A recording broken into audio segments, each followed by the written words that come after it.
I am surrounded by so much scenery. My whole collection is jammed in behind me into this very overcapacity storage unit, and today we're going to be searching through all of it because I'm about to move to New Zealand and the vast majority of it is not coming with me. Today it is time to sort and sell my scenery collection. I have been crafting scenery and wargaming terrain for over 20 years, and for the last 4 of those, scenery has been a huge component of my full-time job. Between making projects for the channel, experimenting with techniques and materials, and running the largest Middle-earth gaming league in the Southern Hemisphere, I have amassed a lot of half-finished, prototype, beat-up and unloved scenery projects which stand at a crossroads. Today we are going through my entire storage unit and making a call on every single random box of stuff and either chucking it in the bin or giving it a new lease on life to either fund the new studio in Aotearoa, or if I really fall in love, it might just earn a spot on the boat to join me in Middle-earth. Now, to make this process super smooth, I've actually rented a second storage unit just down the aisle, which we're going to turn into a makeshift studio for the next 2 weeks before we sail across the ditch to New Zealand. Problem number 1, where the bloody hell is my tripod? Tripod substitute. So we're going to need some tables. A couple of trestles should do us nicely. And then it's time for a lighting solution. A couple of fluoro tubes mounted up above the board should give us enough light to get crafting. Now we can set up the trestles and then grab every toolkit and box of scenic related goodness and throw them up the back of the studio to keep them nice and handy. With the tripod finally discovered, it's time to start digging for scenery, and this unit is jam-packed with all sorts of projects at different stages. Some of them are full boards, some of them displays, some basically just raw materials. So everything we've got here is just what I could reach from the very first portion of my storage unit. It is mental in there. We've got bits of the original Edoras, there's old master resin prototypes, arm on hand, Buckleberry Ferry, bits of Moria, huge board layouts that never really even got past the starting point. There is a lot here. Let's dive in and see what we can come up with. Up first is 4 tubs of scatter terrain that I used when I used to run tournaments. Inside we've got some fairly old school foam and static grass hills and cliffs, some hedges and fencing, a heap of really beat up trees that definitely need some sprucing up, and then 2 sets of my old arm on hand scenery pieces. My aim here is to find a way to build together some packages of different pieces tied together by a theme and throw them up for sale to help with the insane costs of moving to New Zealand. We have a whole studio to deck out over there. With the new Arm on Hand kit by Forge World, I'm definitely going to sell these old Arm on Hand ruins. These are actually resin casts from molds that I made, so that I could sculpt Arm on Hand once and then make like 5 resin copies to have heaps of really durable Arm on Hand layouts, perfect for when I used to run tournaments. The molds have long since died and I'm never going to make these again, so I can even add the original mold master with these 2 finished sets to give me 3 total for sale. We'll get these ready in a little bit, but first let's sort through the other scatter terrain. We're going to start off with some old small hills, the farm crops, and then one very special hill in need of some love. So this big piece, the old foundation for the Arnorian Tower, is really only playable in one type of way. It drops down in the center of the board and it's not super versatile. So what we're going to do is find a way to chop and change this into a much more useful gaming piece, as well as reducing the overall size, making it much easier to post anywhere in the world.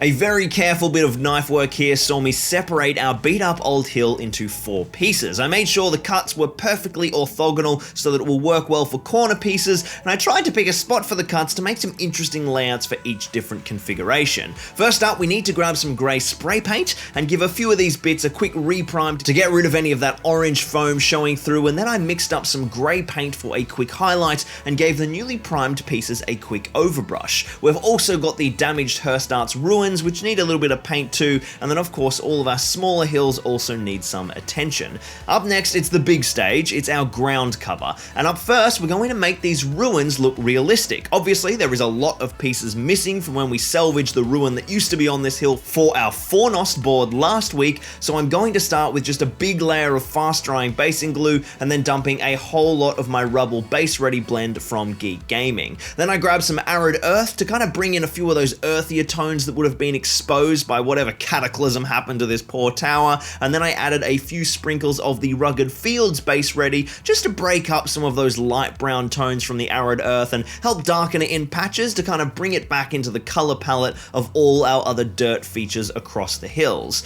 Then our next phase is foam flocks. I'm working with two main blends here, both from Geek Gaming's Scatterflock range. One is the green blend, and then one is my own that I've mixed together with light green and brown. It sort of goes a bit yellow. The majority of the flock here used is the green blend with sort of that lighter blend just around the place for a few accents. I gave the whole section an absolute soaking in Geek Gaming Matte Scenic sealant, especially the really deep layers of base ready. We want to get those all locked down tight. And then it was on to the other two pieces, which got hit with the same treatment. I really focused on building up little rocks and stones around where my foam carved cliffs meet the static grass, and then I blend those regions together with the foam flock. This helps break up the transition, and the flock here also looks like some nice little clover or different styles of grass cover. With our smaller hills, we have a similar treatment, but these guys really embrace that old school golf green look, so they needed a little bit of special care. Then our very final touch for these pieces is to grab our static grass applicator and come in and add some long grass. I'm using the Geek Gaming 4mm summer grass here as it matches our greens nicely, but I'm not going to add this everywhere. I'm just going to use it as an accent, particularly around the edges of cliffs and rocks, growing up in places with the most water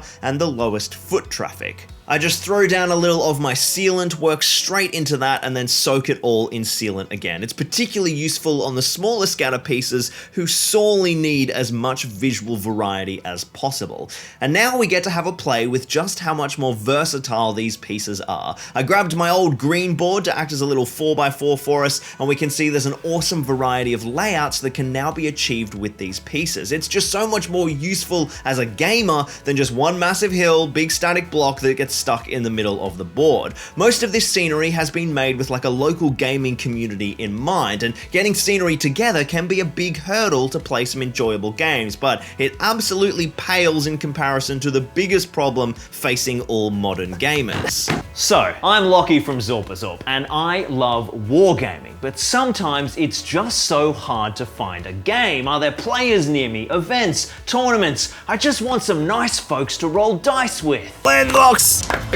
Well, all of that pain is about to go away with the coolest wargaming innovation I've ever seen. It's time to meet Vox Link. Vox Link is the ultimate tabletop gaming community app. With the Game Finder, you can easily find new opponents to have unforgettable game nights with, no more posting on awful social media pages and screaming into the void. Vox Link connects you to nearby players playing your games, tournaments, and events across your community, and even has a built-in message board system so you can post memes without having to explain to grandma who the God Emperor is. Local game stores can publish and host events, as well as gaining access to a suite of community building tools, and individual players can announce to the world the systems and armies they play and the types of games they're looking for. Soon you'll be rocking the competition at your local game store with all the practice you've been getting and making a bunch of new friends along the way. Vox Link is going to be massive. Hopefully it will change the way that wargamers connect forever, but we need your help to make the dream a reality.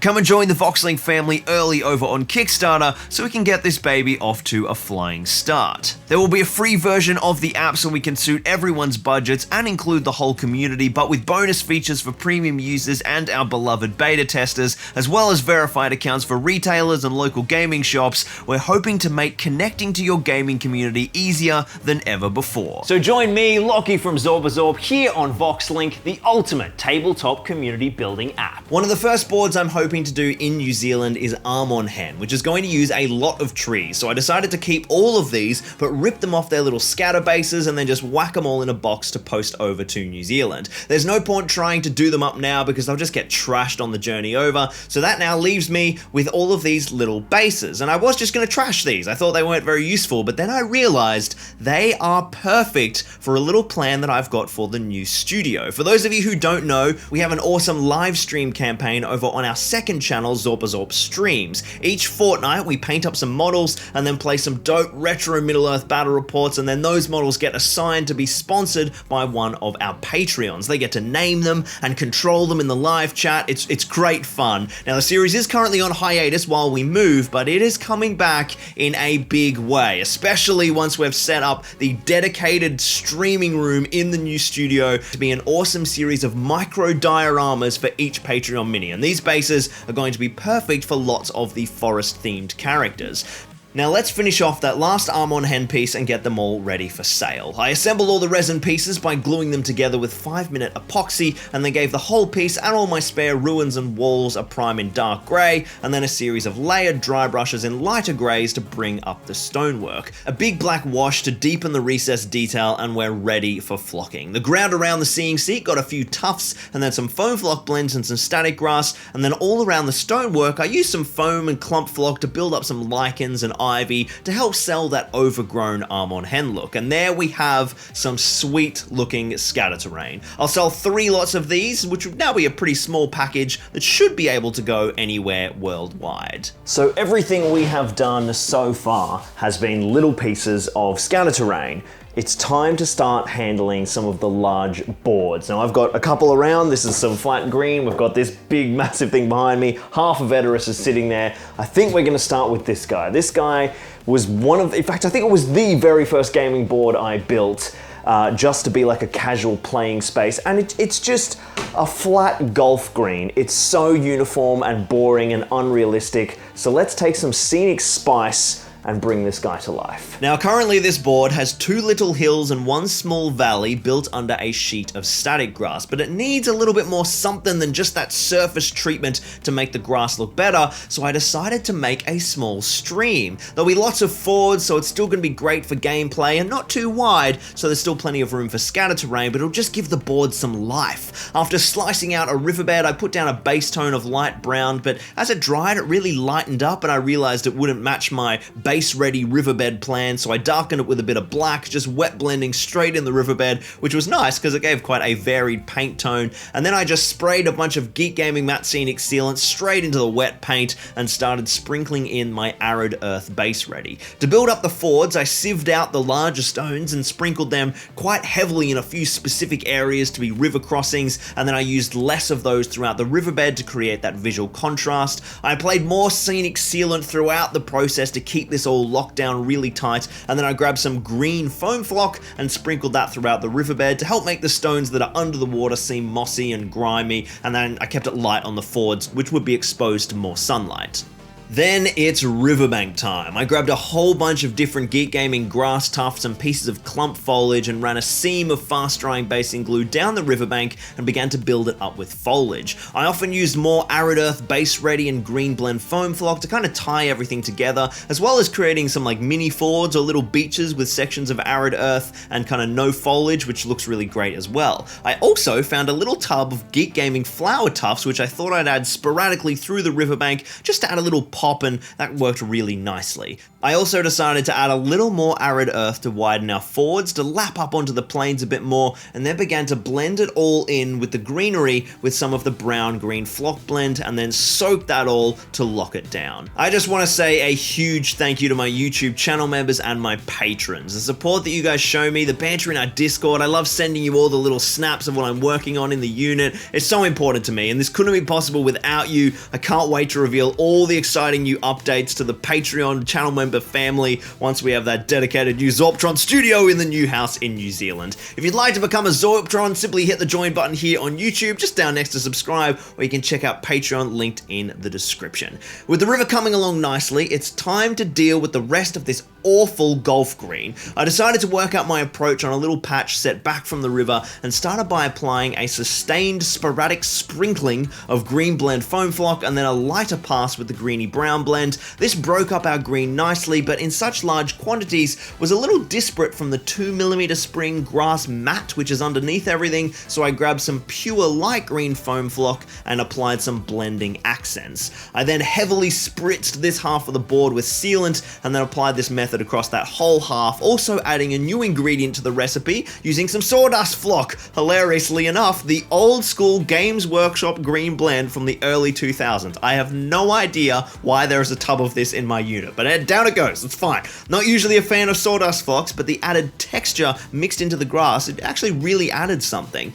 Happy with that result, I smashed out the other half, but as it all came together, I decided it's still too samey. I needed to create some real visual accents to break up the green. I started off working into the little valley that's cut down beneath the static grass. Water would pool here, so I used some rugged field to build up a little mud or damp ground in the deepest point, and then blended the edges of the brown section with the sawdust blend to show a different type of foliage growing here in this muddy ground. I then just fell in love with how this looked, so I started looking for little depressions on the sides of the hills and across the board where I could do this more. Maybe where rain would pool, or there'd be like water from a little spring. I put more rugged fields, more green blend to transition, and now we are getting somewhere. I'm loving that look, but I am not happy with the super stark transition from the edge of the riverbed to the grass. It sort of makes it look more golf green than it actually is. So I grabbed more rugged fields and sprinkled that all along the riverbed, again with some more green blend sawdust to just break up that harsh transition, and I am much happier with that now.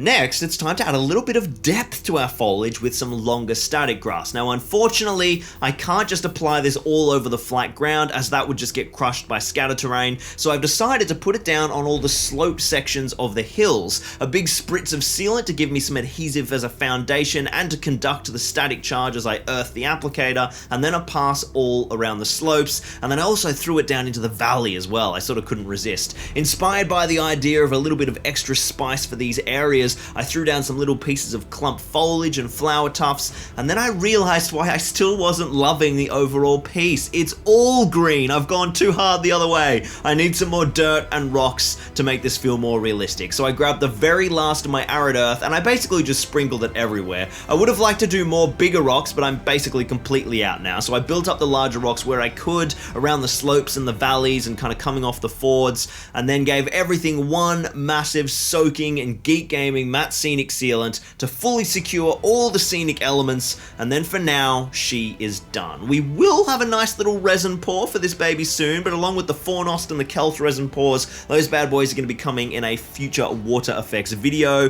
but that is a pretty sweet effort for 4 days labor. Our first big board, a bunch of scatter terrain touched up and ready for sale. But man, have we got some mega projects left. The original Edoras board needs love, and then that's going up for sale. We've got this fiberglass layout, which has a crazy story behind it, and then there's even more in the depths of my storage unit, but those will have to wait for next time. Stay tuned for the info on when the auctions for all this stuff go live in one of my next videos, and I'll see you next time for the epic crafting conclusion to this Zorpazorp journey.